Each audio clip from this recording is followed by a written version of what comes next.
We don't hear it, by the way. Everybody go. Everybody go. Everybody go. Everybody go. Everybody go. Everybody go. Everybody go.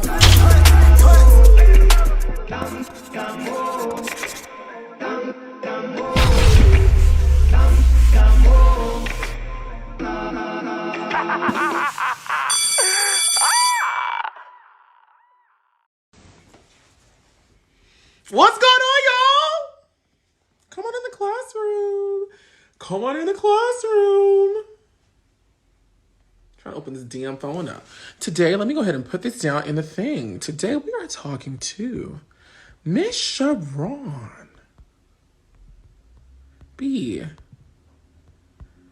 and Tim.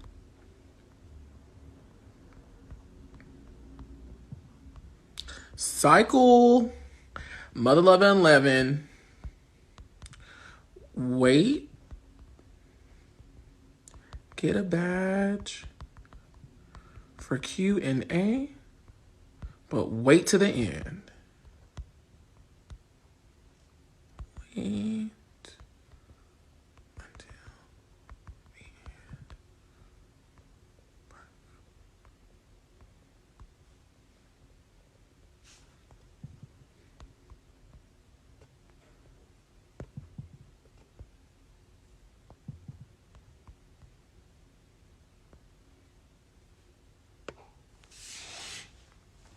What's going on, everybody? This is Oliver Twixt, your nerd boy cutie reporting for duty, here to do the Lord's work. What, y'all? What? Again! It's been a long time since class has been in session. Y'all bitches get y'all ass up, because we got to get into the things of the mother things.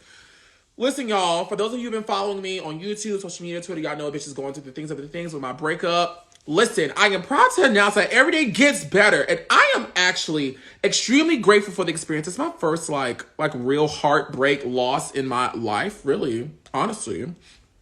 You know, I've never really had too many experiences before this to educate where I am now, but I am grateful for it because I am enjoying the bitch that I am becoming. I am enjoying all these conversations I'm having with myself, all this inner work, the things that I'm able to discover, the things I'm able to reconcile, rationalize. I'm very excited. Now, being human, of course, I go through my moments where I have my relapses. I feel sad. I feel depressed. I may feel down. But now having the tools that help me process those thoughts, reconcile those thoughts, and help me move on is freaking beautiful. And I am grateful because I believe the universe did it for a reason greater than what I am experiencing now. And I can't wait till that shit get here. But until then, we're going to talk about America's Next Top Model, Cycle 11 with Miss ShaRaun. Hi, my name is ShaRaun and I'm America's Next Top Model. Hi, my name is ShaRaun and I'm America's Next Top Model. Hi, my name is ShaRaun and I'm America's Next Top Model. Listen, this is a chat you guys have been asking about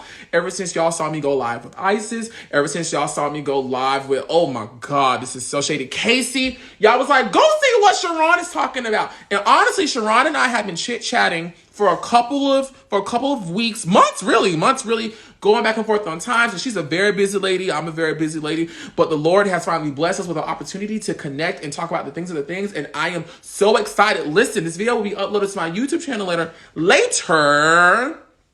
Slow down, bitch. You're going like 100 miles per hour right now. This video will be uploaded to my YouTube channel later. So while you're here, be sure to like, comment, subscribe, share, be nice. You can see this merchandise down there. If you want a shirt, Tyra B binds you. Be sure to pray and Kegel, Miss Cookie, all the things of the things. Get into it because it's there for you. I appreciate all y'all love, all y'all support, all y'all positive energy. Y'all are some bomb-ass, rockin' effing people. And I am blessed to have y'all in my circle of friends and supporters. I fucking love y'all. I think ShaRaun is here. So, without further ado, Miss ShaRaun, it's saying on my end, ShaRaun B must upgrade app in order to join. So here's what I need for you to do. If you can hear me, go to wherever in your phone where you can upgrade your app, like I think the App Store maybe, or maybe your phone. because it's not going to allow me to bring you on until you upgrade it. It says ShaRaun will need the latest version of Instagram to join. So what you can do is actually uninstall the app and then reinstall it, and the new version should pop up then. We got time. We got nothing but time. We got nothing but time. I think maybe until then, maybe I can bring on some people, some of the viewers who may want to talk about this chat and what they hope to see. Make it quick, y'all. Don't come in here talking real long. I gave y'all the opportunity earlier to talk to me, and I absolutely enjoyed it. I love talking to y'all, but today, y'all know it's class time. We only got a certain amount of time. Don't bring y'all asses, give them the deaconess, pastor, priest, prayer, and all those things. Say what you got to say and move your ass along and let another bitch come in here and have some shine. I love y'all.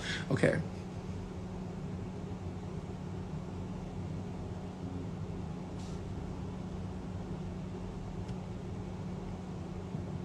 Are y'all excited for the rest of the chats we have this week? We have ShaRaun today, ShaRaun B. I'm pretty sure the B stands for Brittney because all of them had to change their names. But we have ShaRaun from Cycle 11. We have ShaKoolay. ShaKoolay. Look at the edges I snatched today. We have ShaKoolay tomorrow at 12. We have Mame at, it's really 5 p.m. Eastern Standard Time. I got it confused with, because she's out there in California with Eugenia's fine, sexy ass. She's at 5 p.m. That's Wednesday. What's today? Say Tuesday or Wednesday. Today is Tuesday. Tomorrow's Wednesday. And on Thursday, we have Stefano from also Cycle 22. And then I have another chat with another queer icon and legend on Friday, where I'm going to their radio station and I'm going to talk to you guys a little bit more about some other stuff that's been going on. Okay, ShaRaun is back. Let's see. Ooh, there it goes. Now, look at that. It didn't take that much time either. Hello. Look at you. Looking so beautiful. Thank you. I appreciate it. How are you today? So it sounds super low on my end for you. Can you say something one more time, please? Can you hear me? Okay, I can hear you, but it got lower. But I guess I can. It got lower? Let's try this. Yeah. It may go out for a second, so give me a second.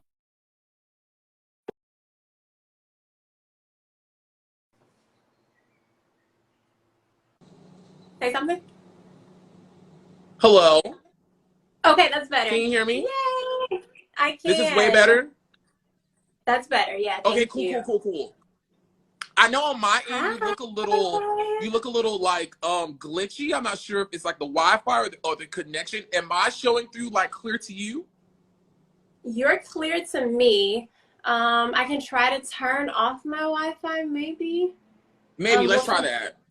And then if not, we'll just keep on going, because I can see you and I can hear you in real time, but we'll see if we can get it a little bit better for the people. But the people, Tyra, we bind you. Don't bring your ass over here. You better go pack us some snot. Is she back? That better? It's still a little blurry. But I can. Oh, that's better. There we go. Okay, there we go. Nice. There we go. Technology. I'm glad we got it. It's always something, right? Yes, it's always something going on, but we got it fixed. And you look freaking amazing. Where are you in the world? Thank you. I appreciate it. I'm in Cali. I'm in LA right now. So I'm home. Nice. Oh, it's 9 o'clock there. You got up early. It's 9 a.m. I know. It's early in the morning. I just rolled out of bed. Just kidding. But yeah. Yes. I'm happy. I'm excited that we get to have this chat. Yes. Okay, so tell me and tell us, how did you hear about this thing I have going on in my little corner of the internet, and what made you say yes? Yeah, so I had a few people actually, shout out to everybody who was in my messages, who were in my comments. They were like, they were tagging, I think they were tagging you, and they were telling me, you have to do an interview with Oliver. You have to do an interview with Oliver. And I haven't done too many interviews since Top Model. I've been kind of laying low, doing my own thing. But when I went to your page and to your profile, and you're such a light. You know, you're such a light. I'm an empath. I read energy very well and easily, and I didn't get, I saw what you're doing. I appreciated it for you giving like America's Next Top Model alumni a platform to speak, because for so long, you know, we only see one side of things. We only see how things are edited and put together on television, but many people, they've missed the full picture of what's really happening and what's really going on. So I appreciated you for giving us alumni that platform to speak and share our experiences. And also I recognized that you had a deeper mission in it, that you really want to help people. You really want to bring forth some positive messages and stuff. And that's something that I'm about. So real recognize real, good recognize good. I saw the good and the light in you and definitely wanted to be a part of that. And you're doing great things. Like they've been killing it. They've been going viral. They've been doing great. So why wouldn't I want to have this chat with you? I appreciate that. Thank you so much for all that love. And I'm going to send it right back to you. Listen, the moment you came on, I just get this great, happy, positive vibe from you. You look so beautiful. I can feel like your spirit is beautiful. And I am very excited for us to unpack some of these things that happened on Cycle 11, because I'm so curious to see and hear how you now discuss these things. Yeah, thank you. And I was excited about that as well.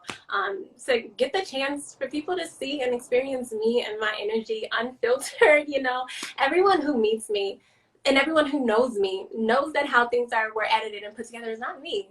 Mm-hmm. Everyone knows me and everyone speaks to that truth, but there's a big, large part of the world who thinks that I am how things are edited and put together, and I'm not. So thank you for recognizing that and sharing that. You're so welcome. Okay, so I'm going to start this off by asking you, what made you audition for America's Next Top Model? Yeah, Tyra did. I grew up watching her. She was a mentor. She was an icon. She was someone who represented not just a model. I saw her not just being a model, but really making a difference in the world. She had her Thai camp. She was doing a lot of work with women and young girls. And in the earlier days with Top Model, I really saw it as like this mentorship opportunity. She used to sit down with the girls and talk to them about and teach them how to model and really share her experiences. So that's something that attracted me to that, because I wanted to model. I knew that I was called to model. I always knew that it was something that would be on my path, but I didn't know how. You know, how does one start modeling? All I knew was America's Next Top Model. That was our family show that we would sit in front of the TV every Wednesday, eat dinner, and watch America's Next Top Model. And I told my mom, like, Mom, I want to do that. Like, I think I'm supposed to be a model. She was like, you will. You are America's Next Top Model. And I was like, okay. She was like, say it. You are America's Next Top Model. And I said, I am America's Next Top Model. And she would go around the house and call me America's Next Top Model. So that whole, so that's all kudos to Mom. So yeah, just watching the show, seeing what Tyra was about earlier on, before it was a reality TV show, before it was all about competition, it was really pure intentions, and she really wanted to help the girls, and that's something that I wanted. I looked up to her. Gotcha. So Mom is the author of this iconic phrase and moment in top model history where you're telling everybody you're America's Next Top Model because your mom instilled in you to speak it and to claim it. That's cute. That's beautiful. Yes, definitely. She was all about naming it and claiming it. No, speak those things that are not as though they are. Speak those things that are. She was a big part of the woman that I am today, of the confidence that I have. You know, she's a very confident woman. My mom loves herself, and I saw her moving, acting, and being in that way, and being so confident and sure of herself, that it sparked that in other people, and it sparked that in myself. And yeah, no, she was like, you got this. And she really built me up in a time where I was at my lowest, when I wasn't always confident, you know, being tall and lanky. And I've been 5'11" since I was in the 8th grade. So I struggled with a lot of my own personal insecurities and stuff growing up in high school and grade school. And yeah, just kind of coming into my own skin. And my mom helped me to really begin to love myself and speak life over myself in every situation, no matter what I do. And I encourage everybody to do that. Maybe sometimes don't share it to everybody. Maybe just keep it to yourself. This is true now. This is true. Yeah. This is you know, true. what your goals are and what your dreams are, and what God has for you is for you and only you, you know, and that it's not always our job to share that with other people. There you go. You back. Your lighting is good. You look good. But no, yes, and that's what I try to instill in other people when they watch me. Like, y'all, like, you got to be the change you want to see in the world. Like, be confident, go for it, speak it, claim it. Don't let all that negativity like bog you down and stop you from chasing it. And the people around you will be inspired by that, and they'll inspire you, and like it'll just keep going and going and going. So thank you for sharing that. That's beautiful. Exactly. Ditto. I just want to shout out that Casey is in the chat, y'all. Y'all say hey to Casey. Hey, What's Casey, up, Casey? Cow Barbie. Yes, ma'am. Yes, ma'am. Okay, so how many times did you audition for Top Model? Once, twice, 3 times? I auditioned twice. Okay. And a lot of people don't know this, but so when I had this like come into self moment when I was like 16. You know, I had lived all my life kind of like trying to fit in with the crowd and stuff, not truly being myself. And at 16, I was like, look, I'm tired of this. This is not fun. I want to just be me. And so I started spending time with myself and going within and doing. So I started asking myself, like, self, who are you? Self, what are you going to do in this lifetime? Self, what makes you happy? You know, what are you here to bring? What are you, you know? So I started asking myself those questions and I started getting answers. You know, my higher self started talking back to me and I started writing all that down. And one of the things on that was being on America's Next Top Model. So I'm a planner. I'm a strategist. So in my mind, I was like, okay, I'm going to audition. I auditioned when I was 16, 17. I had just turned 17. And I knew that I was too young. You had to be 18 in order to be on America's Next Top Model. But I said that I was going to audition and they were going to like me and they were going to remember me the next year once I was 18. Smart girl. Yeah. So and that's exactly what I did. I told my mom, she's like, well, you're not old enough. I'm like, it's okay, Mom. I got a plan. And we went and we auditioned and sure enough, they loved me. I made it to the final round out of my state, out of Illinois. I'm from Chicago. Shout out Chi-Town. Come on, Chicago. I'm from Chicago. Yeah. So yeah, I auditioned there and they loved me, made it to the final round. And then they realized that I wasn't going to be 18 when the show aired. And they were really bummed and was like, well, come back next time and audition. I was like, bet. That was my plan. So the next year I came back and the casting directors and everything were there and they remembered me. They're like, you're back. And I made it to the final rounds again, did the video for Tyra. And then, yeah, I got my call. Yes, ma'am. Yes, ma'am. I just want to tell everybody, I got my COVID shot today. And listen, I don't know what's going on. I'm going to sprout, fly away, but my mouth is kind of dry. So y'all see me sipping on this drink ever so often. Because she's a fool. Cheers. Listen, okay, so talk us through, you get the phone call, you've been casted, and then the next thing you know, you have to prepare to get ready to go to filming, which for you was in California? Yeah, it was in California. It was the first season that they filmed in California because every time before that, I think it was New York. California. Talk us through that whole experience. Like, how was it getting there? How was it seeing all the production, the mics, the lights, all the chaos and bustle of being on a TV set? Yeah, so that was my first time like being out of state by myself. And I was 17. I had just turned 18 like a month before we flew out to California. So I was still in high school. And I can remember to this day getting that call and my mom called me downstairs. The phone had rang, she called me downstairs. And you know, mama's like, usually when she called me downstairs, she wanted me to go and get her a glass of water. Right, and she's standing right next to the kitchen. Right, like, come bring me some glass of water. I'm like, coming down. So I came downstairs, like, already expecting her to be asking me to do something. And she was like, the phone. I was like, and I answered.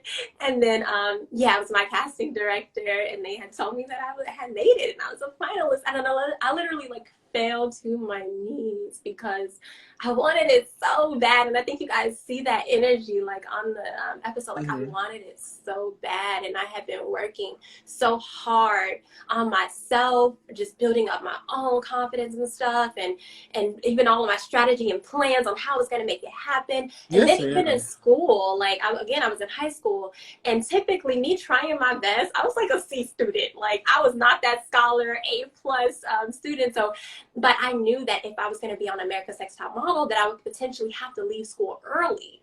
So again, make a plan, make it clear. And what the Bible says. Huh? Yeah. That's what the Bible says. And if I didn't plan for it, I wouldn't have been able to go. So my plan was I'm going to get straight A's this whole semester so that the second half of the school year when I'm going, they can't flunk me from an A to an F. So I graduated with all D's, didn't go to school or anything. Smart. Yeah, I didn't. Smart. I mean, so I was still able to graduate. I didn't go to school, to high school, my whole second semester. But yeah, I was still able to graduate and stuff. So yeah, I was leaving behind prom. I didn't go to my graduation or anything, but hey, it's top model. I was being flown out to California. It was a lot of fun. It was so surreal, like being inside of the television screen, you know, again, especially when I watched it so much and for so long. They picked us up at the airport. I remember being in the van with all the other girls and we couldn't talk. There was a lot of moments before, like we actually started filming. We were probably there at least a good week or more, sequestered in our hotel room and not talking at all. So we had like no interaction with people until they started filming, which is why you see all the girls like, ah, crazy. Because like I'm free. Yeah, we haven't spoken like literally like quarantine 2020, which was tough and difficult. But yeah, so we're in the van. I see everybody, but we can't talk. I remember there being so much traffic on the LA freeway, and just being like in awe of all of LA. And yeah, and then making it to the hotel. And again, we were just stuck in that hotel for a long time. We only came out to get food and then here and there to do videos and stuff. So it was a surreal and pretty cool experience. Another thing you guys don't know is that a part of that, like that first week and stuff before we start filming, we have to do a lot of tests. So there's a lot of like personality tests and stuff that they did, so much that we literally did this all day. Like we were like paper tests and on computer taking tests, personality tests, also that they can figure out like who we were, which I thought was very, very interesting. We also had time where we spoke to a counselor who read over our results and our tests. Yeah, right, a counselor, and told us what they observed from our test of who we were. And yeah, that's a whole nother thing in and of itself. But when we started filming and stuff, it was definitely totally surreal just to be inside the TV screen, have the judges right there, and to be like, and just to manifest something that you have been working for and something that you had been envisioning and praying for. It was awesome. It was cool. So I've heard a lot of people talk about these tests in these different personality evaluations that you girls have to do once you get there during audition week, and everybody kind of has like the same however you feel comfortable. What was your experience like with that? Did you not think it was authentic? Did you feel like there was a little was there a little raccoon in the water? Was there a little foul play? Like, what was your experience with taking those tests and dealing with those people who were in charge of taking in who you were as a person? Yeah, I think they knew what they were doing. They literally, to tests tell you a lot, like those type of personality tests, they can literally see who you are, how to pick you, how to point you, how to do different things. So I think they knew that they were what they were doing with that. And then not only that, it was interesting how we had to meet with the counselor who was telling us who we are, when all, like, looking back at it, when I was there, I was like, oh, like a person gets to tell me about myself and da-da-da-da, but like they're telling you your character and who they want you to be.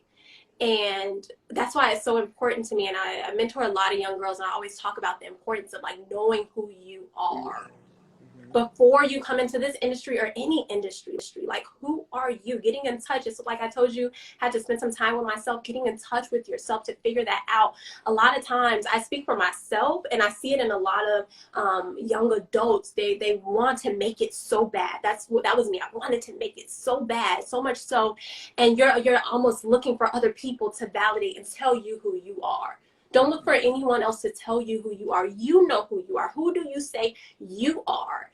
And that's something that I knew who I was, but then I was still very vulnerable and naive and open to the influences of, others and stuff.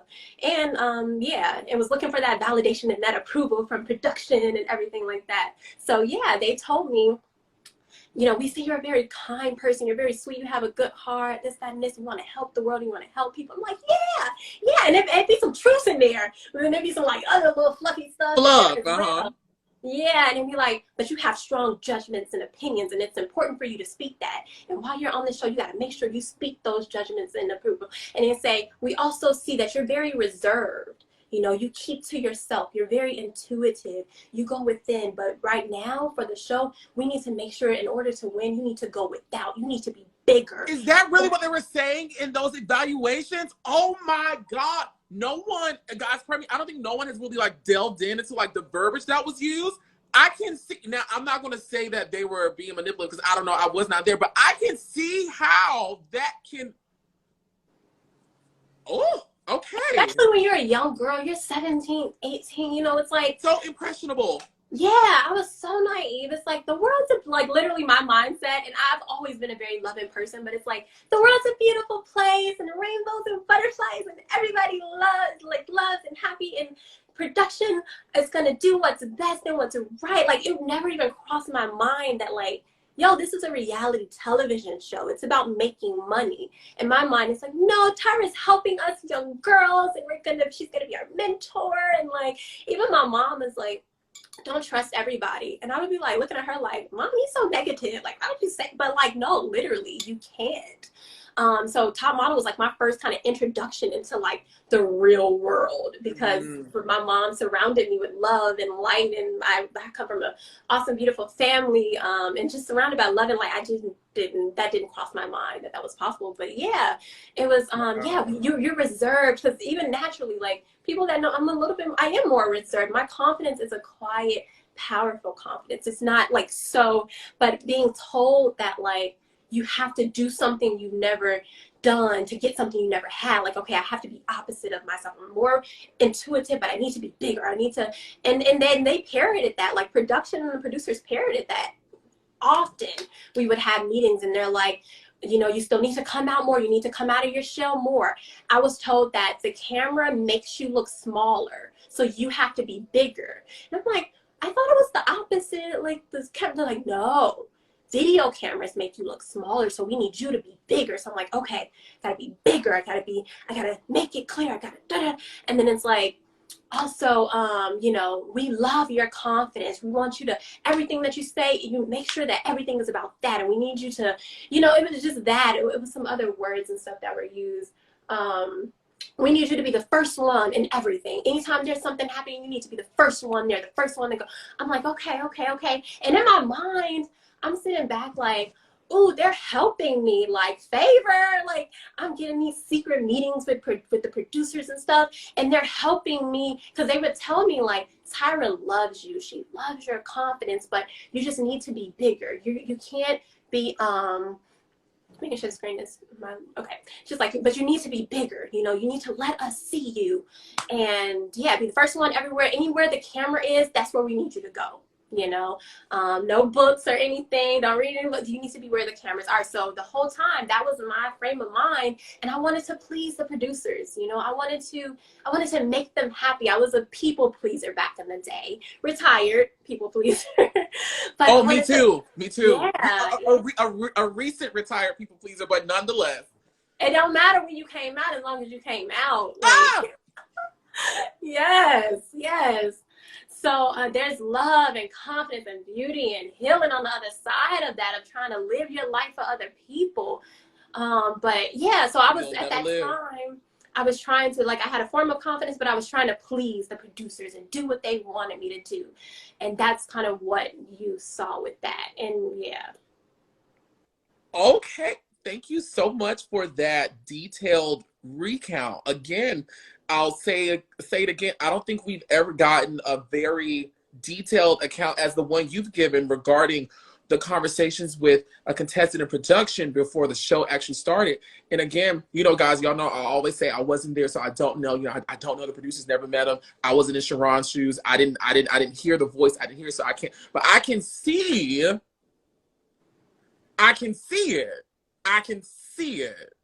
And I can see where a lot of things that people saw from you on the show and how you came across and how it could have been edited and packaged. You were doing what you were told to do, whereas it was coming off as maybe disingenuous, maybe too Yikes. All right. Yeah, and even down to like whenever we had interviews, that first interview with the judges and stuff, you know, me, I was just gonna walk in there and like just be myself and hi, yeah. But like I was pulled to the side in a private meeting again with producers, and they asked me, well, like, what are you gonna do? I was like, I'm just gonna like walk in and just be myself. And it's like, no, you gotta plan something. You have to be memorable. You have to make it like memorable. Like, what are you gonna do? And I was like, well, I was gonna come in and, you know, talk about, you say like I am America's Next Top Model, and then I was going to elaborate on that a little bit and go into my story about how like affirmations really helped build me up and times where I was low, but they're like, okay, what else? I was like, I don't know. They're like, what if you like come in, you're excited, right? I was like, yeah. They're like, what if you come in and scream and then just like, I was like, okay. I was like, well, maybe I'll just like pull it together afterwards. They're like, yeah, that's cool, let's do that. And they're like, is there anything else that we can? And I'm like, I have these like lucky underwear like that I bring, and they say top model. And they're like, yes, bring that out. I was like, okay. And they're like, yeah, the judges are gonna love this. This is gonna be, everyone's gonna love this. I'm like, okay. And I'm like, oh, they're helping me like kind of have a good like interview and stuff. But like without that, I just would have walked in as myself. So all of that is planned, even down to my outfits and what I wore and stuff. All of that is planned, you know. I noticed that a lot of times they chose me in like bright colors and stuff. I would bring 3 different outfit options, and they always chose brighter or the like flashier colors than others. Or yeah, and even in interviews as well, what people don't know, we have to, a lot of times like they'll ask questions, and even if my response is positive, they say, no, you got to give us a positive and a negative.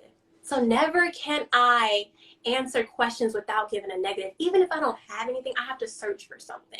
So I have to say whatever, and then they'll tell me like, okay, say it again, sassier. And I'm like, okay, da-da-da-da-da-da-da. And they're like, okay, now say it sweet. And I'm like, da-da-da-da-da-da-da. And then they're like, okay, say it like this. And in my mind, I'm like, oh, I get to showcase my acting skills. And never in my mind did it cross me that like, hey, they're getting different reactions from you, and they can edit you into whatever character that they want you to be. I just didn't know that. Again, young, naive, 17, 18 years old, wanting to please people. And again, that's why I'm so passionate about speaking to young adults and stuff about that, and knowing who you are, not looking for other people to validate that, knowing that you are enough. You ain't got to do nothing else to be bigger, to be better, to be seen. You alone, just your pure energy is enough, is what's going to take you far in life. You know, everything that you're called to do in life is attached to you being you. Oliver being Oliver, and your light is why people are drawn to you. You know, because it's real, because it's you, because that's just who you are. You are a light. So people are going to be drawn to that light. You know, and that goes for everybody, you know? So, yeah. I want to touch and agree with you in this moment. You know, the people who follow me know that I did a reality TV show that was on WeTV, the T.S. Madison Experience. And I want to preface this statement by saying not one time did I ever feel like the field producers, the producers out there in World of Wonder in California, nor WeTV was trying to like manipulate us to do anything or like to do anything. No, the experience was great. It came out the way it was supposed to. But I will say this. I remember there were times where I would do my green screen, and they would ask me something, and I would respond to it. I would say my thoughts, and they'll be like, okay, well, just for editing purposes, can you say it? Oftentimes I would hear them say it the Oliver way. And so exactly. And also when you said about colorful clothing, that also reminded me of, I remember when I brought them all the outfits I wanted to wear. And if you guys go back and watch the T.S. Madison Experience, the majority of my outfits on that show were fitted. The majority of my outfits on that show had a lot of character personality in it. The majority of my outfits on that show were bright. They were all those different things, and that's because I would bring certain things. They'd be like, okay, no, we like this, or the network really likes that, or they like this for you. And I was always in something colorful, something. That first shirt y'all saw me in, I did not want to wear that. I was trying to call everybody down to the office. I don't want to wear the Saving the Bell shirt. And they were like, Oliver's fun. He's this. No, that's what you need to wear. So again, I say all that to say my experience, I don't think was rooted in trying to manipulate or anything. I do believe they were trying to honestly portray us as authentic to ourselves, as well as it fit into the story. But I say that to say what you said does sound very familiar. Yeah. 100%. So before we go into the fan questions that ask you about your whole entire experience on the show and after the show, I do this thing that the people love, which is A&T and Roll Call, where I basically name everybody who was casted on your season, and you're going to tell me the first thing that comes to your brain, good, bad, ugly, or indifferent. Is she ready? I'm ready. She ready. Yes, ma'am. I knew you would be. Okay, here we go. Oh, wait. I didn't open up my phone yet. I'm sorry. Y'all, this COVID shot. Did what? I said this COVID shot is a little. I'm a little sleepy now. Yeah, I've heard there's a lot of symptoms afterwards. Get some rest after this. For sure. Hopefully you can. Listen, if y'all see something flying in the sky later on, it's probably me, okay? Because I've officially transformed. All right. So the first person on the list is Nikisha Clark. Nikisha, I love Nikisha. Me and her were roommates, actually. So once you get eliminated, they take you away and put you in this like suite style hotel. So for the first week, like I was just there by myself, and you're not allowed to talk to anyone.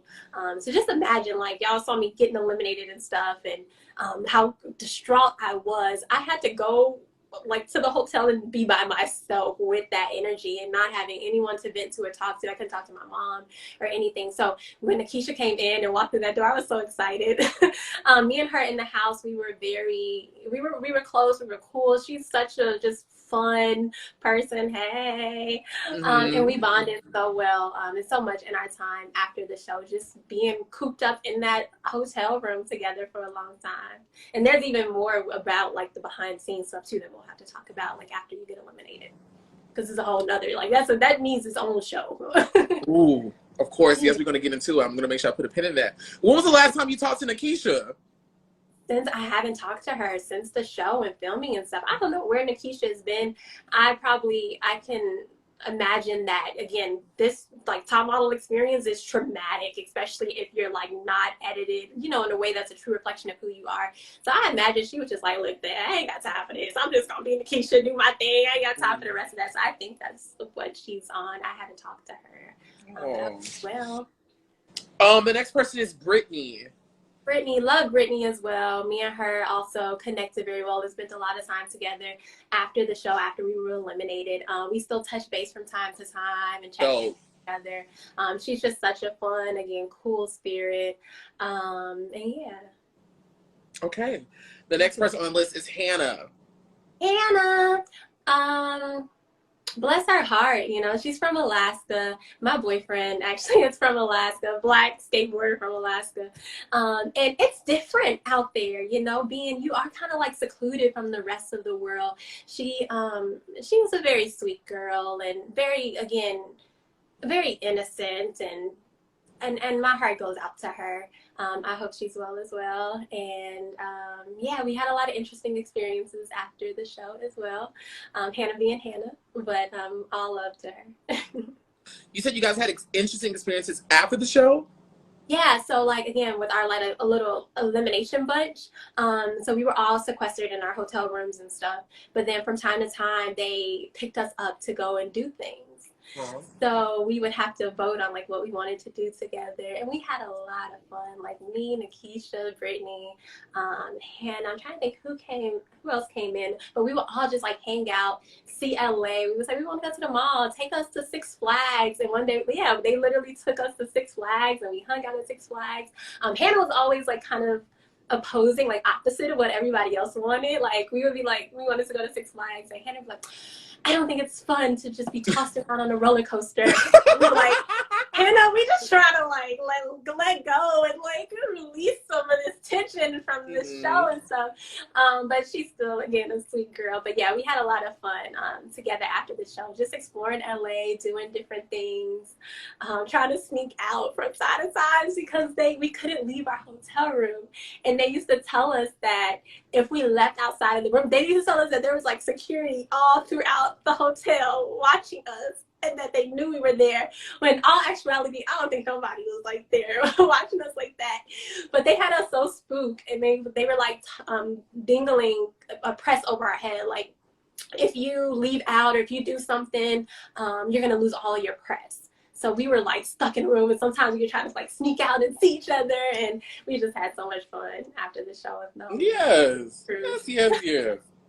What about Miss Isis King? Miss Isis, much love, much respect to Isis. Speaking of her, since we brought her up, I would like to, again, apologize to her, to the entire LGBTQ plus community. I recognize that although there was a lot of things going on behind the scenes that you guys can see, but I shed it a little light on. I said some stuff that wasn't okay, you know. I clearly recognize and know the difference between a transgender person and a drag queen. I definitely misspoke in that when I said that. You know, a drag queen shouldn't be America's Next Top Model. I know she's not a drag queen. I think I was just like, I spoke out of ignorance, you know, and I was just speaking, trying to like impress people, but not really like being centered and thinking before I spoke. And so I apologize. I recognize that my wording was very divisive, and it told a group of people that you can't follow your dreams and you can't be America's Next Top Model. And that's not something that I believe in or stand for. So yeah, so I apologize to her for that statement, and anyone who was offended by that. Actually, in the house, we were cool. Me, her, Brittney, and Keisha, like we were all cool, and we got along, and there was no issue or drama there. When you see us asking questions and stuff, it was literally to be inquisitive, like trying to like, well, how do you do this, and what about this, and da da da. It wasn't in any way to bully her or how things were kind of like edited. And going back to even like that in editing, for instance, the scene with when we were at the photo booth scene. You know, everyone talked about that and girls being there bullying her, right? So the real tea on that is that, first of all, we were all minding our own business on set. Producers pulled us to go and be in the background of that scene. They were strategic about who they pulled. Myself, Clark, Nikisha, individuals that they probably already knew in their mind they were going to be painting as the villains. It's a story, it's TV. Like there always have to be a protagonist and antagonist, a villain and a, you know, in the angel. Like there always has to be that story and that narrative. So a lot of times when they created these scenes and scenarios, I think they knew what they were doing. So they put us there. I don't think a background was needed for that. So what you guys saw us talking to Isis, or it seemed like we were talking about her, we actually had the relationship in the house where we joked a lot with each other. And we would be talking like, girl, that's why your breath stank. You need to go somewhere with that in. Or telling your mama jokes and like just and having fun, like joking back and forth with each other. When we were doing that, she was not shooting or filming. We had a lot of downtime.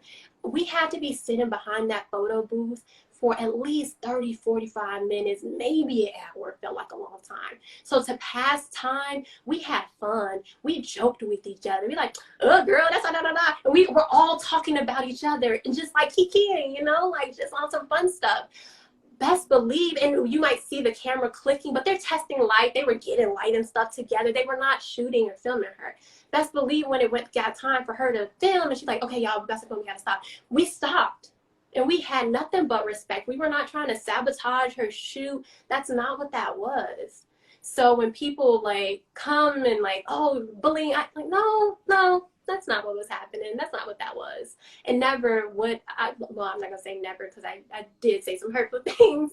But again, I apologize for that and I take responsibility for it. But yeah, there were certain scenes though that were kind of manipulated in a way to paint that picture. There were also scenes where my face was being shown, but I wasn't the one talking. You know, again, Nikisha was talking, but she wasn't bullying her. We were joking back and forth. So it's Nikisha voice, but just because they show my face, people automatically associate the person with what's being said, or it'll be somebody else's voice or something, and then about something, excuse me, and then they'll show my face smirking, but that was a whole different scene. That wasn't even that thing. But again, so like editing is magic, and I don't think people realize that when they're watching reality television. So let me ask you this, and then I'm going to move on from ISIS for now, because there is a fan question I want to pose to you. So was there at any time during that moment or any other moment while you guys were together on the show filming or afterwards where ISIS came to you and was like, hey, you know, that probably hurt my feelings, or you heard her react to a statement that probably came from you or someone else that, you know, spoke to identity, terms, phrasing, bullying, anything like that? So you're saying, did she ever come to me during the So what makes me ask that? And I'm taking in everything you're saying, because I'm like, yeah, like I can totally see that. Just making sure I'm being fair to everybody, and I'm making sure I try to flesh the story out as much as possible. Watching it looks like she was responding to people that was behind her in the curtain. So I'm asking you, in that moment or any other moment, was there any other moment where you understood from ISIS in a conversation she felt uncomfortable about treatment, words, anything like that in relation to you? I'm keeping it to you. No, and even after that Gotcha. scene, we continued to all connect and all still joke and stuff around the house. There's one scene you see Nikisha laying on ISIS, like there was no like bad beat there, and I didn't know that.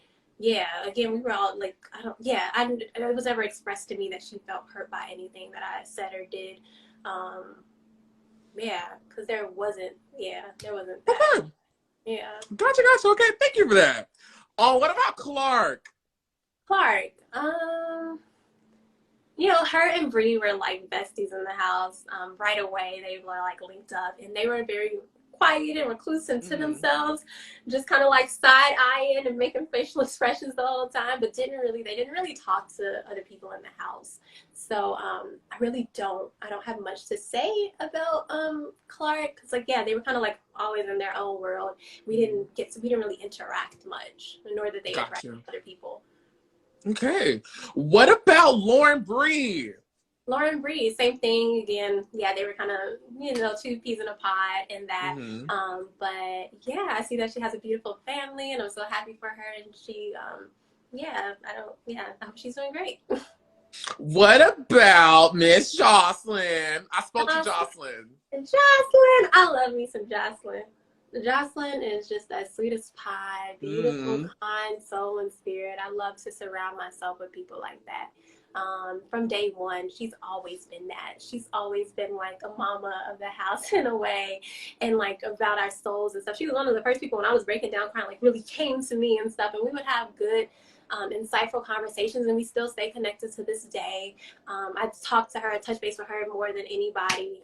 We've had lunch together, hang out together, multiple occasions, and I love her. She's awesome. Okay, what about Miss Sheeta? Miss Sheena, full of life.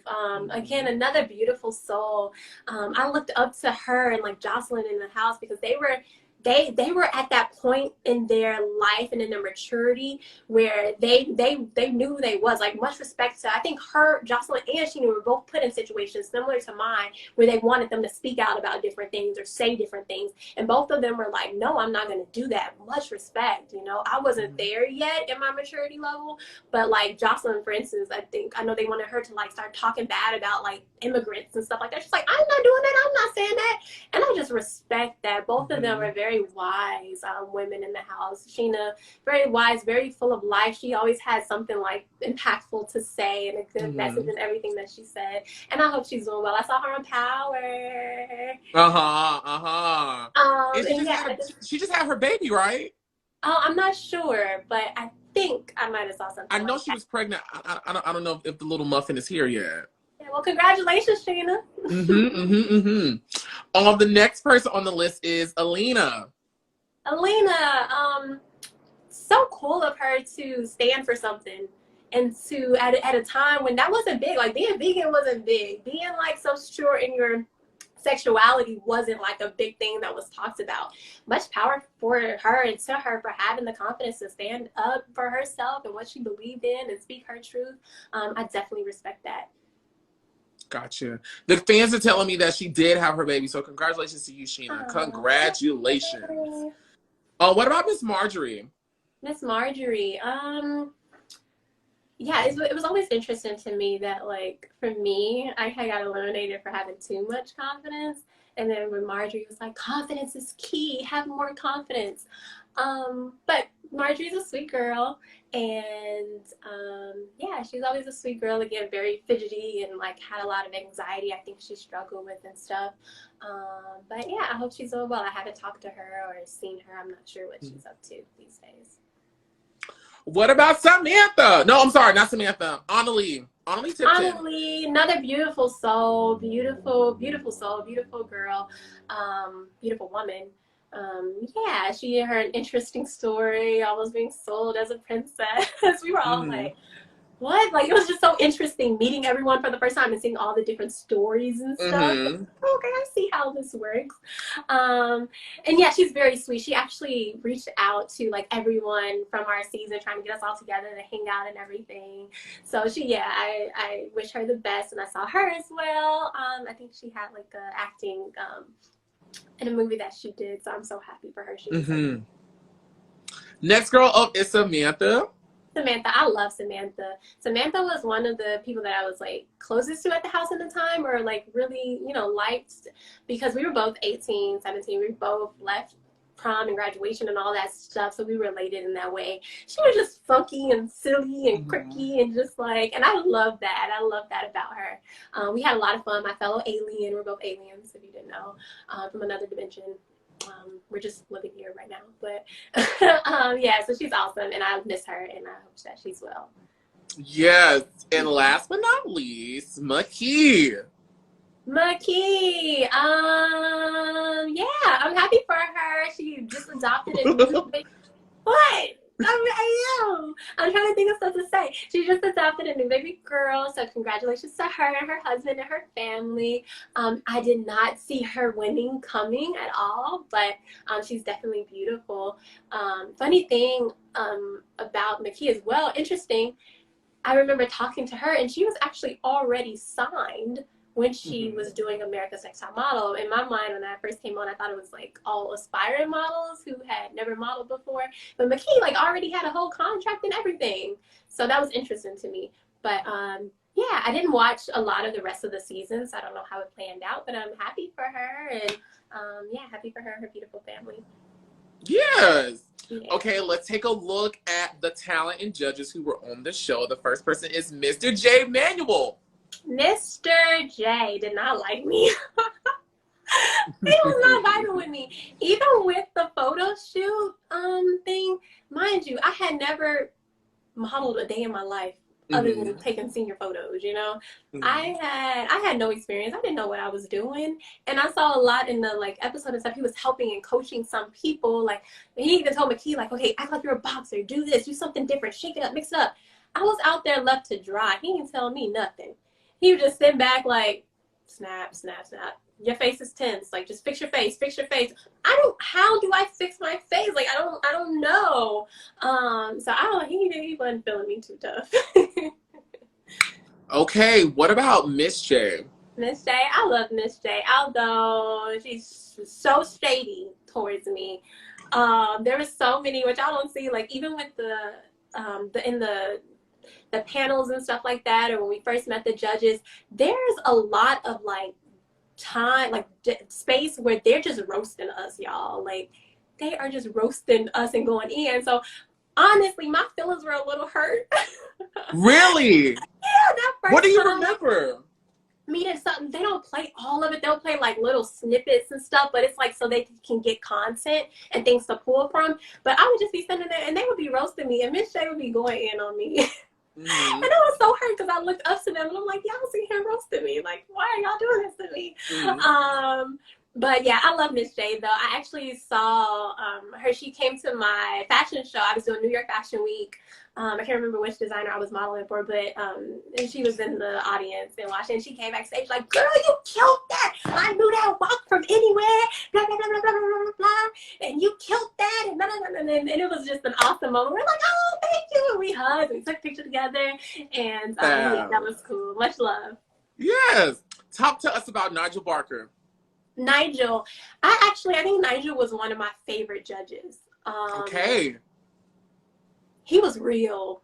You know, I think many of them, I get it. You know, you have to wear different hats and stuff on TV and you have to be a personality. So all of them were being their personality for the show. But Nigel was like real. He was just himself. And he saw into the souls of each person. He really cared about each model, is what I felt at least. Even with my time talking to him, I think he was the only one that actually got to see, like, hear my full little, like, spiel after I said I'm America's Next Top Model. And he was the one that was like, okay, wait, you got to be, he was actually teaching me and helping me, like, okay, you have to be, like, not so pageantry. And at the time, you know, you're just quick to respond. When you're young, you just talk fast and blah, blah, blah.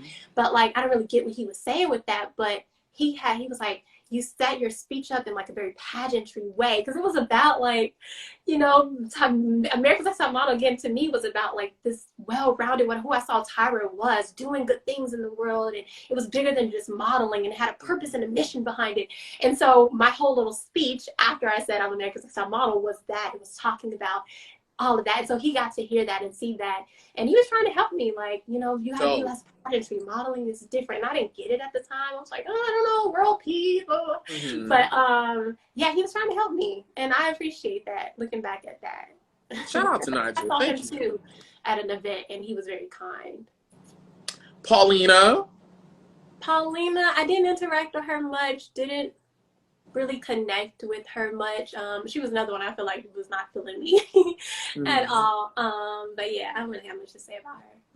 But last but not least, Miss Tyra Banks. Miss Tyra Banks, my inspiration for so many years, someone I looked up to. Again, I still have all love and respect and honor for Tyra.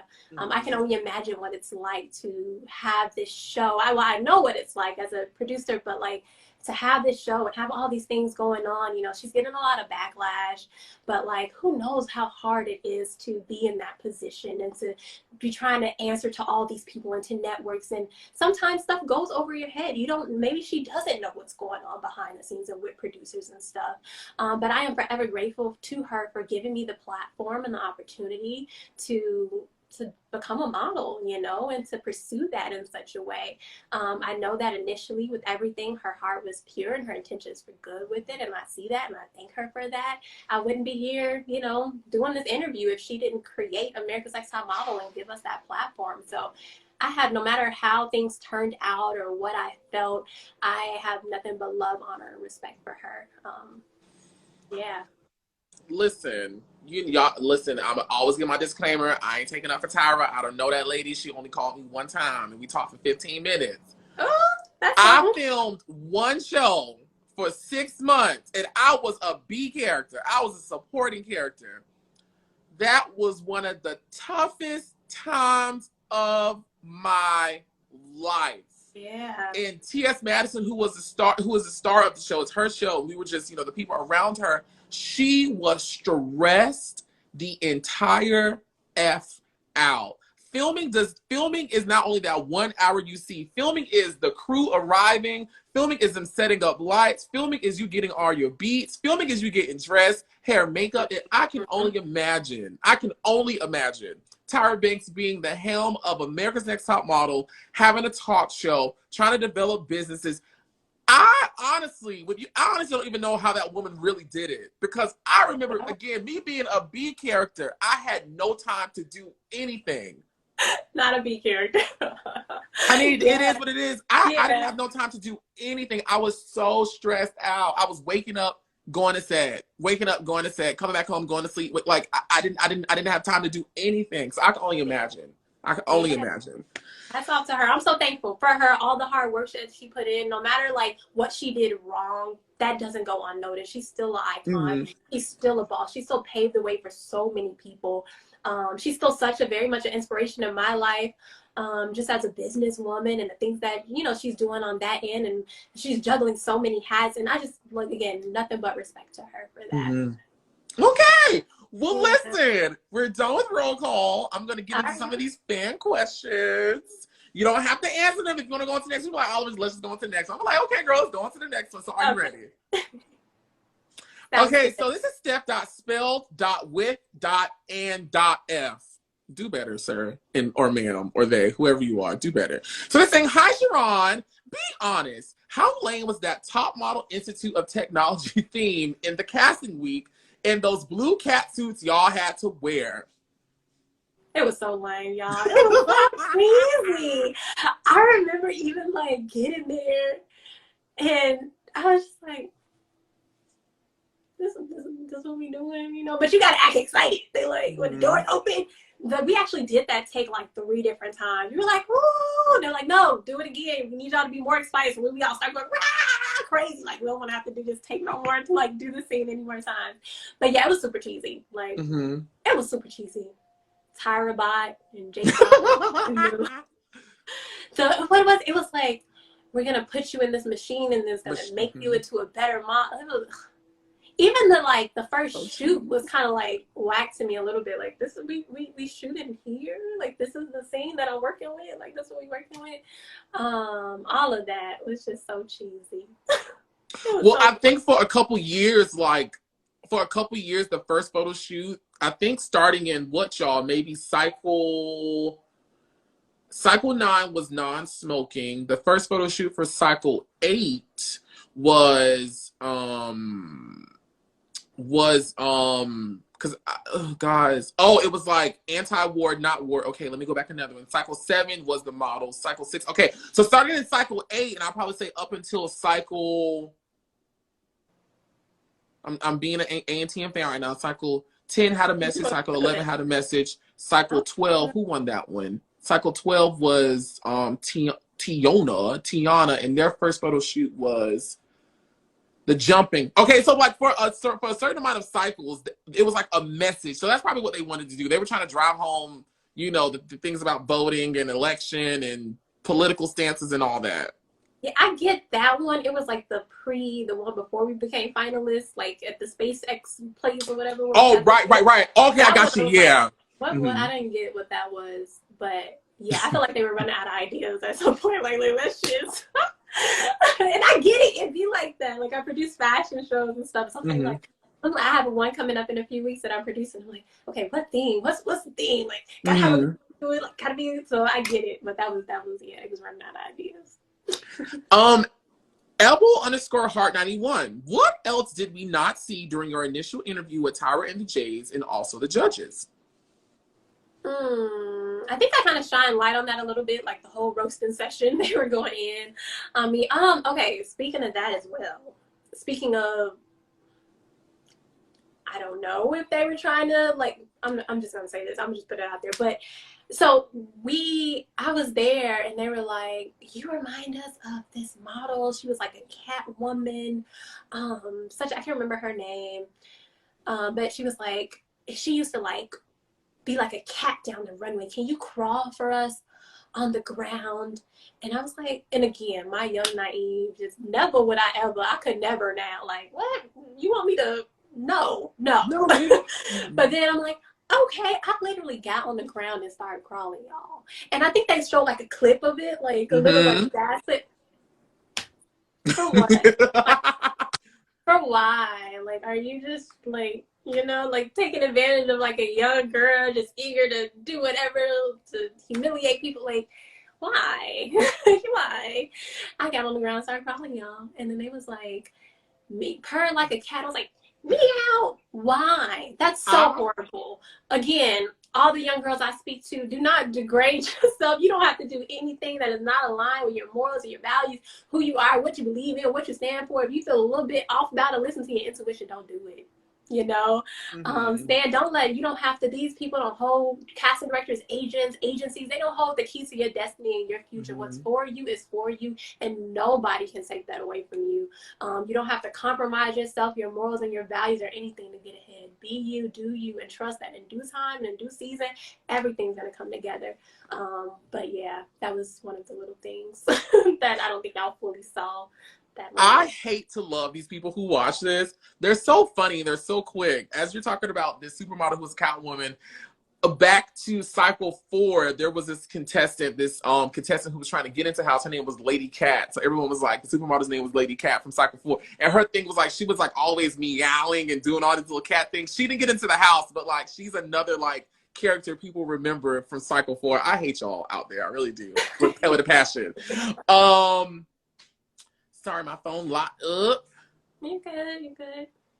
So, Dee Nix is asking, does she still have that pair of lucky underwear that she showed Tyra when she got called as a finalist? No. Right. No. Even that was like a kind of like played up a bit. Like, I was like, well, I have these. I don't know. They were like, well, maybe they can be your lucky underwear. I was like, okay, yeah, I mean, I guess they're kind of lucky. But it wasn't no thing that I was literally like carrying around. Like, these are my lucky underwear. It was just one of the things that they added on to like, the whole thing that I just went along with. I don't think I probably threw them things away after the show. I was so mad. Like, right, get these shits away from me. Yeah, like I was no top model. You know? Glammy _ is asking, my question is, has her beliefs about trans people changed since the show? Does she regret anything she said? Which you kind of touched on. Is there anything else you want to add to that? No, I love all people. I love everybody. I'm not transphobic. Never have I been transphobic. I just misspoke ignorantly. And again, I apologize for that.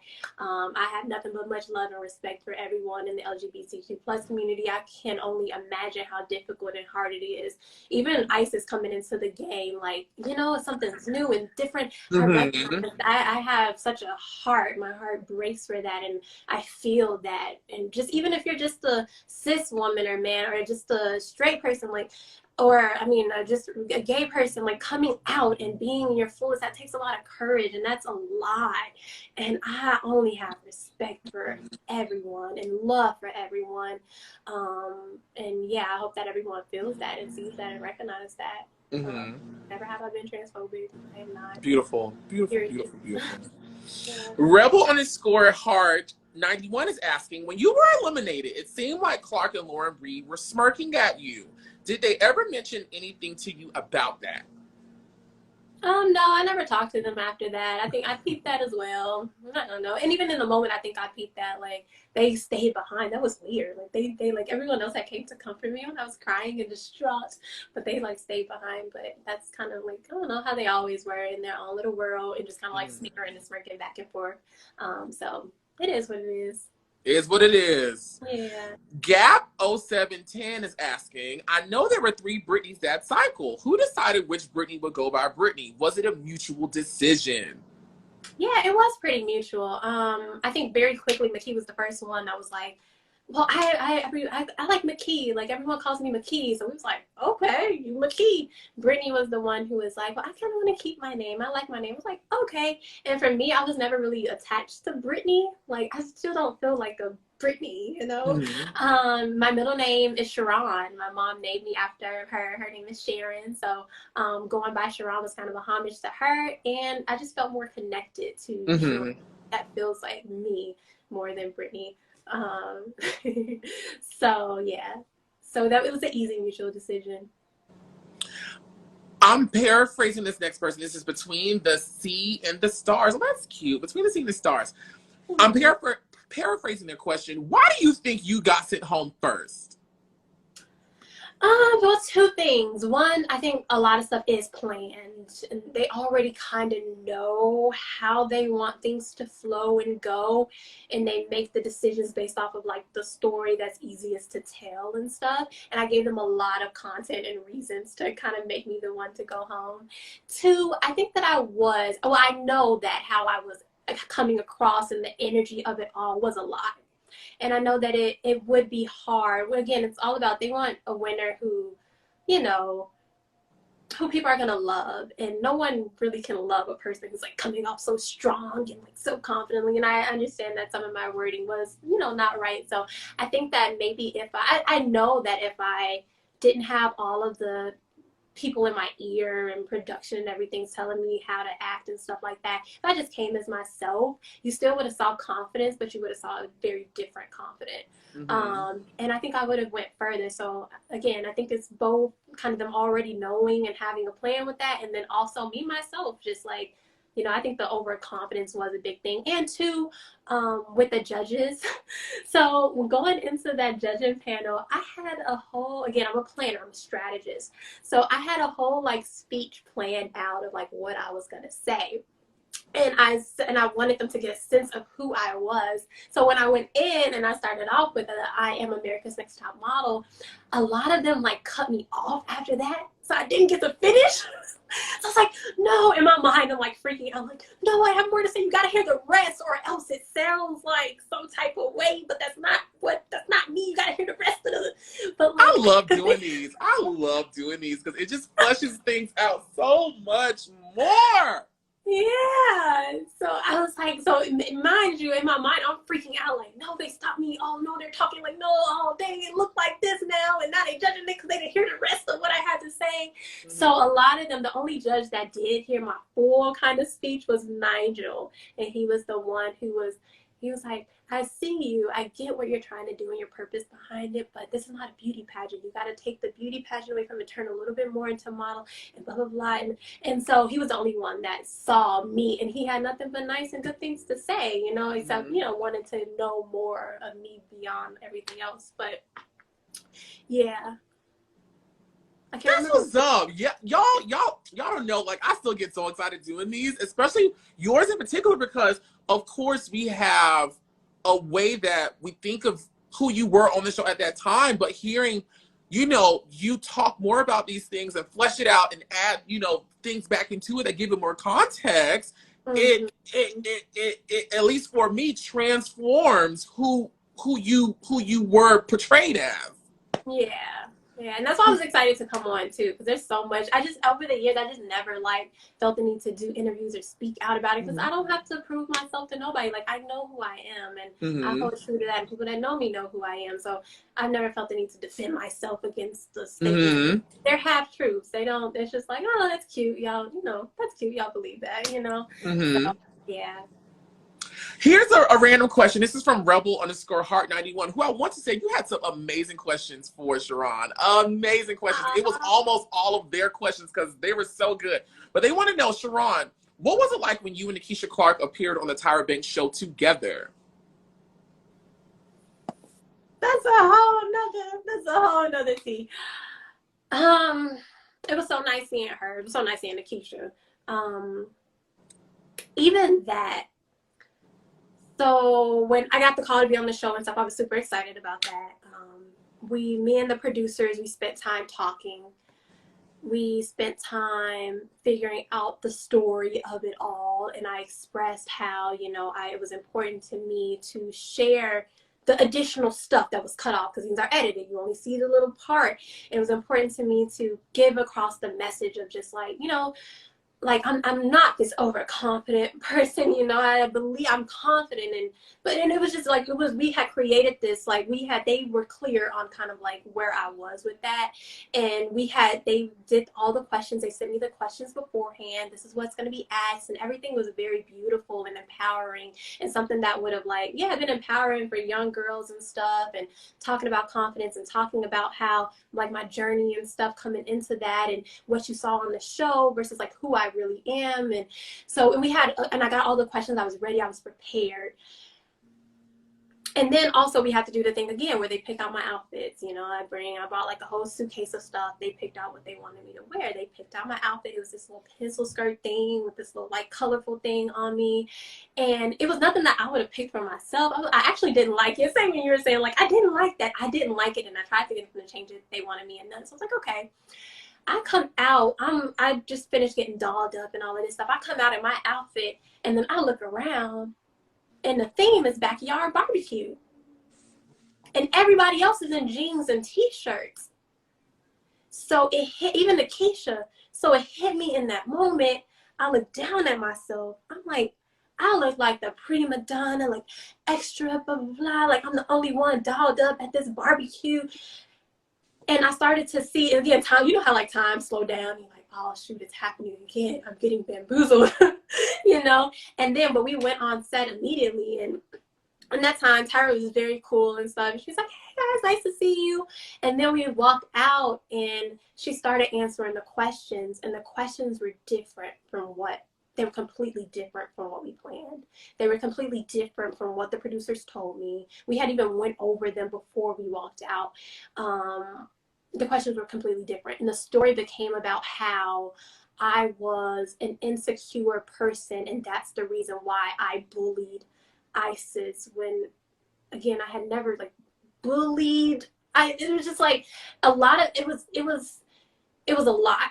And they were trying to paint this picture of me, again, that being this like this wounded bully.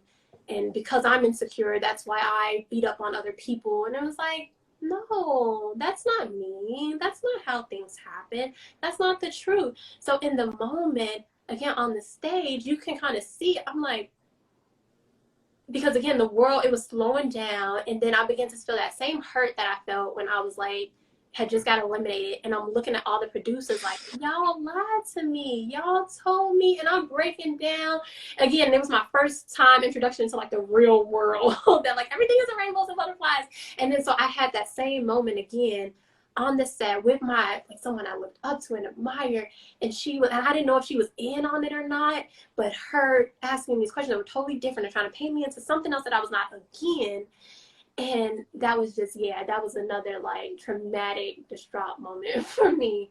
And again, being the only one dressed up, and even Tyra was in jeans and a t-shirt. Again, they were continuing to push that narrative and stuff like that. So yeah, I was mad after that. I was mad. Me and my mom was mad. She's like, hey, they'll do that. They got you dressed like this. I was big mad. I'm so sorry to hear that. That is, yeah. I can only imagine what that feels like. Like, yikes. Yeah, as a young 18-year-old girl, again, you're an idol. Just think about that, like you're an idol person you look up to, and they're like, you don't know if they're in on it or not. And you had just got bamboozled by all these producers who you thought were your friends, who you thought had your best interest in heart, and they edited and put stuff together. It was not in the, and it's like, these are people's lives. Like, I think we have to hold like reality television accountable for like editing and stuff, because yeah, you got to make money, and yeah, you want ratings, and you want a little drama, and you want a mean person and a mean girl and this and that, but like, this is people's lives, you know? That was that whole thing, a whole time was very traumatic for me. I like literally when we talk about like healing, I'm so passionate about healing and helping other people heal, because we all experience trauma, whether it's from childhood and our life, just different things, relationships, breakups. I think you mentioned when you logged on, like all of these are traumatic experiences, and it's important for us to do the healing work, to go within, to do the shadow work, and to really face those things that are hurtful and feel them and heal through them. And I love talking with people and helping people to do that, because that's what helped me. It was, you know, going to counseling and going to therapy, you know, getting, what's going on? You hear something? Girl, I'm just trying to figure out why they cutting the grass today. They don't never cut the grass this early. And it's just like every time I'm thinking the sound is about to go away, he just blows and rips it to another level. Louder. I just want to shut up.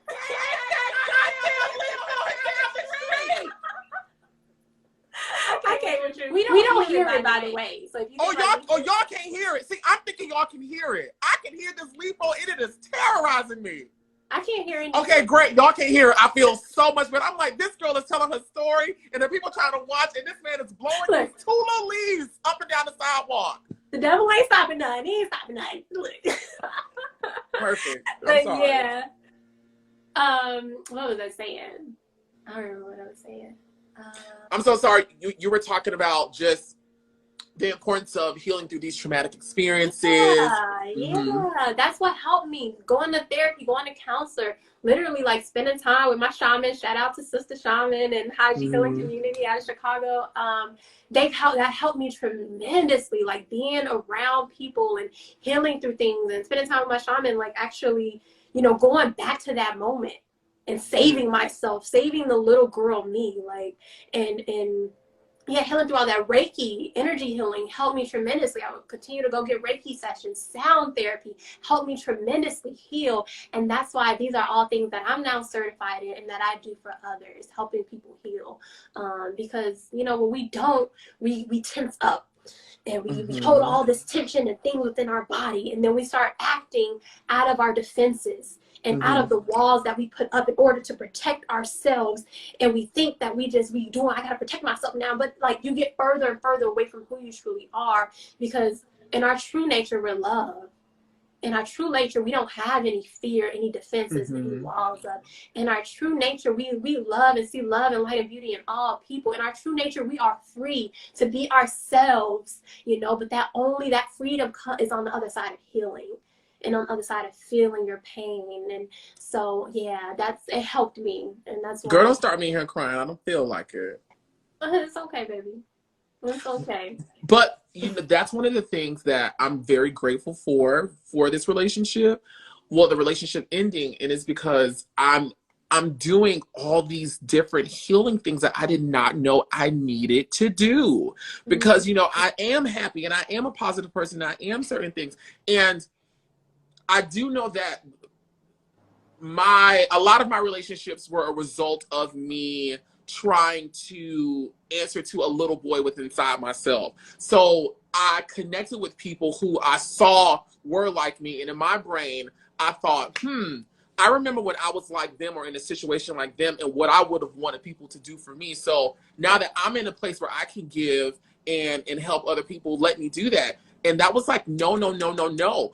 Why do you feel like you can tolerate this type of love or you deserve this type of love?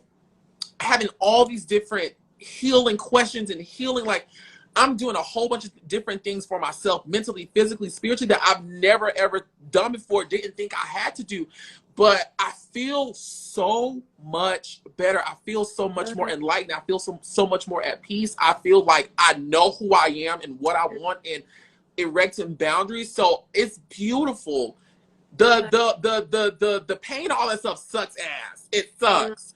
But there's, like you said, there's so much freedom and love on the other side that if you just embrace it and don't get so tense up and detached from yourself and allow yourself to heal and feel and answer those questions and speak. I heard you say this earlier. Talk to your higher self, like your higher self that knows what's going on and knows what is right. It's going to be so beautiful. You're going to feel so beautiful. And that's the light that we saw when you came on. Like immediately when you came on, everyone was like, who is this? Like this is beautiful. And it looks so beautiful on you. Thank you. And same to you. Congratulations on that. Because like, that's not easy. Healing it's been so hard. It is not easy feeling your feelings. And that's why so many times people numb and stuff and numb themselves with different things to get away from actually feeling. But like, kudos to you for doing that. That shows how much love that you got for yourself, you know, that you put in the work and are putting in the work to stay connected to yourself. The first relationship and the only one that ever matters, really, that truly matters and will be with you forever is the one that you have with yourself. Yes. It's always going to be with you. Other people are going to come and go, and we can't have attachments to these other people that come into our reality because everyone is there for a time, a season, some people for an eternity or for a long time, but that's not the case for most people, you know? And everything that we experience, even the difficult and the hard and the stuff that we don't understand, everything is literally happening for our good. It happened for your good so that you can evolve and metamorphose and shed some skin and come to yourself and like shed some of that pleasing other people and shedding some of that like putting other people before yourself and shedding that like and you're really doing that for you first, you know, and knowing that as you do it for you first, you're doing it for other people, but it's not the other way around. You know, a lot of times we go without first. We're trying to help and heal everybody else, but we got to go within. And the inside change produces outside reformation, not only in your life, but in the people's lives that you touch and that you see and that you come in contact with as well. As you're healing and sharing your story and being open and vulnerable about it on this platform, people are being healed by that. And that's amazing. And that takes courage and strength. So good for you. Like, keep Thank you so going, much. keep doing it. And again, like I said before, I know we know each other, and like hopefully you feel more comfortable now. If you ever need anything or to talk about something, like, I'm here. I love helping people heal. I mentor young adults on a daily basis because I love helping people heal. I've created a platform for young adults, again, who are often left out of the equation when it comes to all this stuff. Everything going on with COVID, everything going on in the world, no one's talking about the young people. No one's talking about how this is affecting them. And they don't have a lot of platforms to be seen, heard, and understood. So as I'm traveling, that's what it's about that. And the platform that I created, go check out the website, guys. It's called themodeltribe.com. It's about that. It's about giving young adults a platform to be seen, heard, understood, to connect with other like-minded individuals, to receive group coaching from myself and other mentors that I bring on the platform. It's literally a merge of like fashion and wellness, which is, I kind of feel like what you're doing as well. It's like entertainment and healing, entertainment and inspiration, you know. And that's what, Model Tribe is all about, that merge of fashion and wellness. So there's also weekly lifestyle classes that are wellness classes that are offered on there. I'll do sound healing weekly. There's I have an awesome, amazing Paige Mays dance and yoga instructor who does dance classes, movement classes, and like just healing. Even moving is so healing. So does movement classes and yoga classes weekly. I have a breathwork instructor on there who will come in from time to time doing breath work, a fitness trainer who are helping young adults, aspiring models and helping them to get fit and healthy and teaching nutrition in a healthy way. So yeah, check it out. Enrollment opens mid-June. We have a shop as well on there that starts up June 1st, and then the platform officially launches on July 1st. So keep an eye out for that. But yeah. That is so beautiful. That is a perfect way to segue into my next question, which is from Vonda Cosmetics. She's asking, ShaRaun, I have been following you since your time on A&TM, and I love all that you do, from modeling to motivational speaking and your humanitarian work. How do you stay so positive and confident? Oh, thank you. Again, my faith and coming back to like knowing who I am. My mom, who's one of my best friends, you know, my boyfriend, who's a positive person, and his light helps me tremendously. You know, surround yourself with good people. Show me your friends. I show you your future. You know, I'm a product of my mother and the good people and energy that I have around me. My sister, who's a big help and stuff in my life. And those people that just see me, that know me. My best friend, Bernice Gare, like, and all of my friends out there who, again, she also was with me through all of it and loved me through all of it and see me and know me. So just that knowing who you are, standing firm in that, I think helps me. Because again, with modeling, you get rejected every single day. And if you don't know who you are, if you don't have that confidence, you'll be riding that wave. Mental health will be going up and down and up and down. But when you do know who you are, and you have confidence in yourself and you stand firm on that, you can kind of, you stay here. No matter what the world is doing, no matter what DMs I'm getting, threatening messages and all kind of stuff, I'm here because I know who I am. So that, and again, going back to all the healing work that I've done and continue to do, beautiful Haji healing salon out of Chicago, you know, plugging into wellness, you know, platforms and stuff, has helped me tremendously. And not taking life too seriously. We take life so seriously. We take, you know, even this show. I had watched it back just to refresh my memory. I'm like, this is a joke. Like, what is this? Right. It's like we all caught up in this, really, like, you know. And I allow myself grace to be human. I'm not perfect, you know, and you're not perfect. It's okay to make mistakes. We're gonna make mistakes. We're gonna say some things that we don't mean sometimes, or say some things that don't come off right. And I'm not perfect, but I can, as long as you can own up to it and you can recognize that, hey, I should have done that differently. You know, it's okay to make mistakes. I think a lot of the mental health issues that a lot of people are facing today is because we expect perfection out of people, and in return, we're expecting always perfection out of ourselves. We got to say the right thing, got to do the right thing, can't offend nobody. We don't want to mistalk or misspeak or use the wrong word and da da da. No, I'm human, you know, and I'm gonna mess up. I'm gonna say some stupid stuff. I'm gonna say, like, and that's okay, you know. I don't believe in the cancel culture, you know, because people should all be given the time and the opportunity to grow and to evolve and to, you know, gain better understanding. We can't force people to see things from our perspective just because we want them to now. You know, we have to allow it's a journey, you know. The journey. And, yeah, if you talked to me years ago, I probably wouldn't be here because I wasn't here yet. You know, I'm on a journey. It's a journey. So yeah, so all of that. Not being too hard on yourself. Know that you don't have to be perfect. You alone all by yourself. Your weirdness, your snorting, the weird stuff that you do is perfect enough. Be you, own you. And that helps me stay positive. Because I love myself and I love people, you know? So, yeah.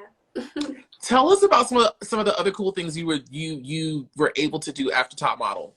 Yeah. So, funny enough, the season if you won America's Next Top Model, you got signed with Elite Model Management. I'm currently signed with Elite Model Management. I got signed with Elite Model Management early on. Hey. Little quick story about that as well. I went out to New York. My mom and she spent her last, thank God for mamas, and we met with like 30 different agencies. We went to open calls, and each time I had my top model portfolio, and like, you know, I was like coming in, hair done, nails done, everything did, and I wanted to meet with a lot. We met with like at least 25, and we were hopping around the city, going from open call to open call to open call. And I wanted to meet with a lot to greater my chances. So I knew that if I met with like 30, I at least got to get like 3 callbacks or something. I got none, y'all. Coming off a top model, all of this stuff, I got none. And I had my little top model portfolio and pictures and stuff. I went back to Chicago. There was 3 major agencies there. I met with 2 of them. They both said no. There was 1 agency left, and that was the agency that you would win a contract with if you won America's Next Top Model with Elite Model Management. I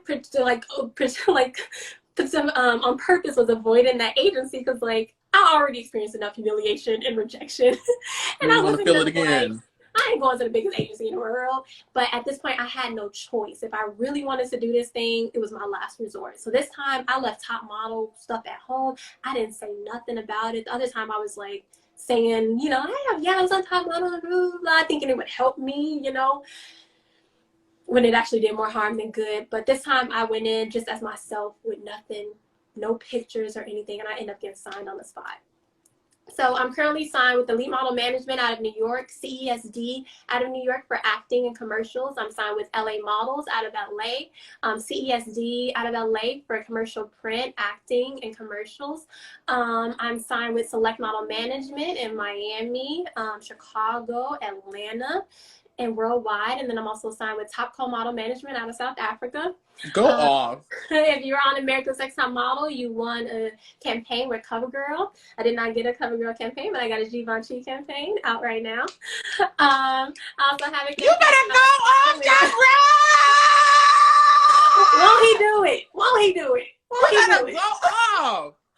I'm in all the Ulta Beauty stores. And some stores still there. I have a campaign out with Ulta Beauty. I've had in one of my confessionals, it was funny. I was like, McDonald's, you love to see people smile. I'll smile for you. It's like in one of the hidden files of like the confessionals when I got eliminated. I've had 3 McDonald's commercials.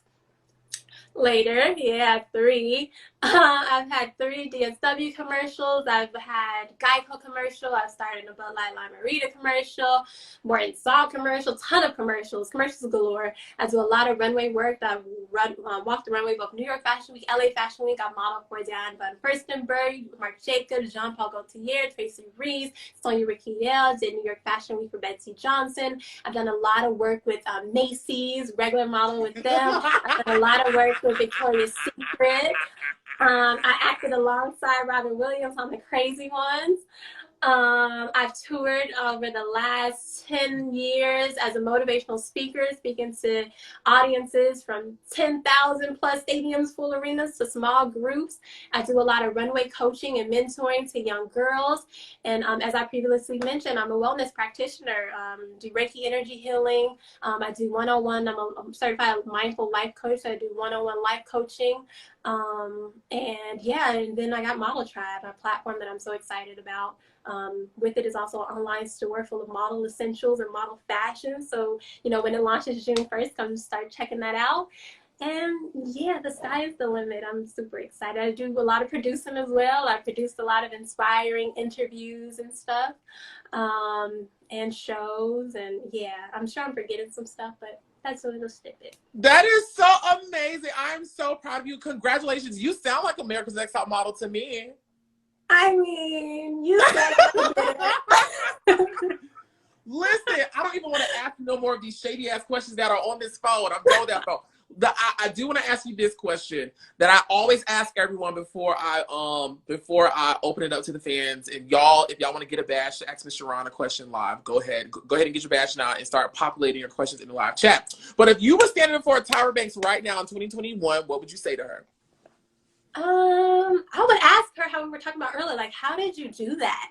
How did you juggle it all? Because I'm learning that even as a woman, as a businesswoman with multiple businesses and doing a lot, I'm always traveling, I'm always on the road. It's a lot. So I would love to get her perspective on like how she juggled that. How did she get from point A to point B to where she is now and all the things that she's done? Also, what would she do differently, you know, if she didn't, just now looking back on some of the things and stuff, what would she do differently? What would her advice be to me as someone, coming up in the same thing? Again, I looked up to her because it was more than modeling. And the same for me, it's more than modeling. It's about the platform that I've been given to do so much more. And same for you, you were given a platform and stuff, and you've done, like, I saw you got spices and stuff out here. Like, what?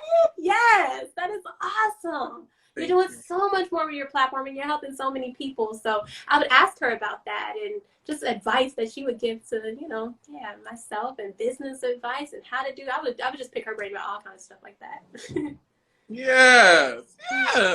So we got a question from Randy Milan. Hey, honey, if you could go back to any cycle and do one photo shoot, which one would it be? Hi, Oliver. Hi, Randy.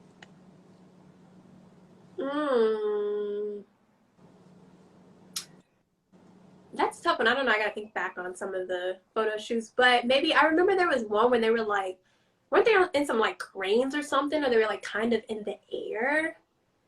Are you talking about cycle 2 when they were hanging over that hole? Maybe, but I'm an adventurous person. This thing, so probably that, just because it's exciting and you almost die. And or was it cycle 6 when they were mermaids hanging? It's been that one different. Too. I know. I don't know. I can't remember all of them. You're better than me with that. But I love that one too. Like I believe I'm a whole mermaid. I just came back from Turks and Caicos. Oh my gosh. Oh, okay. Am I there? Okay, I thought my phone died. I might have to get my charger. But yeah, I just came back from Turks and Caicos and I was snorkeling. I love snorkeling. I'm a Pisces, so a whole fish. Oh, nice. A whole mermaid. So I probably would have did that one. Nice. ShaRaun, I am so happy I did this with you. I hope, like myself, everyone who watched this and will watch this, they leave feeling, is she back? Tyra, we bind you. Listen, girl, don't be coming over here messing up our good energy and all those things. Don't tell me the phone died. Did the phone die? Oh, no, she's back. Is she back? Oh, yeah, she's back. Okay. Let me hear. It didn't die. I'm here. I'm back. I do have to get my charger. Let me get my charger. Okay. Before it does die for real. Where did I throw my phone? Did y'all enjoy that? I thoroughly enjoyed this. Thoroughly. Okay, there we go. Yay! No, but what I was saying thank you so much for doing this with me. I really, honestly enjoyed this. I love your energy. I love your wisdom. I'm so inspired by your story, seeing where you started with Top Model and hearing all those like things that you had to do and where you are now, both in the world and within yourself. It is so beautiful. I hope everybody out there who's watching this now and who watches later on YouTube walks away feeling as amazing as I do right now, because I feel like I can go blow leaves down the sidewalk and just be okay.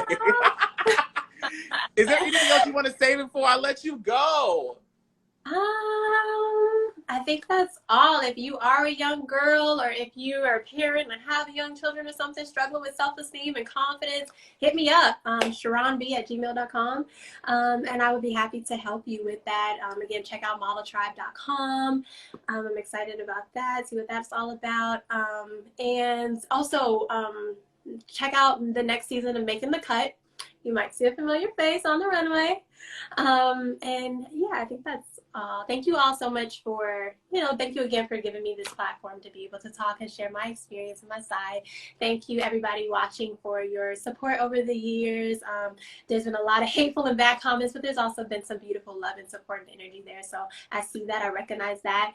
Thank you all for that. And thank you for giving me the grace and allowing me to grow and to, bear witness to that. So I'm thankful. You're so welcome. I'm sending you love, hugs, and kisses. Everybody send ShaRaun love, hugs, and kisses as we say goodbye to her for doing an amazing A&TM to exclusive on cycle 13, child. Cycle 11. Yes. Thank you so much. Bye. Thank you, everybody. You're So so nice welcome. talking to you. This was awesome. Oh my God, y'all, that was so great. Listen, thank y'all for watching. This video will be uploaded to my YouTube channel. That's Oliver Twixt, T-W-I-X-T, Oliver Twixt YouTube channel, where you can check out this video and 82, how many, Oliver? 82 other chats with former contestants, former judges, former talent, the things of the things. If you're a top model fanatic, go get your life, girl. Listen, I'm about to go in here and go to sleep because Miss Kovisha, the Miss COVID shot in my arm is doing something that I don't agree with, and I've gotten very sleepy, and I think I need to go to sleep. I love you guys. Thank you guys so much for the Lord knows what to send you. This is that talking to her was exactly what I needed. And I talk, y'all. I cried to God the other day, and I said, God, you see me down here crying. Can you help me? Can you come save me right now? Because this shit is getting on my nerves. I'm getting aggravated now. What can we do to fix this? And I would definitely say thank you so much, ShaRaun, for your story and your energy, because it definitely did. It definitely helped me today, and it reassured me on a lot of things I've been thinking. And yeah, I love you guys. You guys are so freaking amazing. Go out there and do the Lord's work in your own little world. And until then, be sure to pray and Kegel. Oh, I wonder if ShaRaun has a Kegeling class. A class where you can pray. ShaRaun, we probably can do a joint pray and Kegel class where you pray and Kegel. Bye, y'all.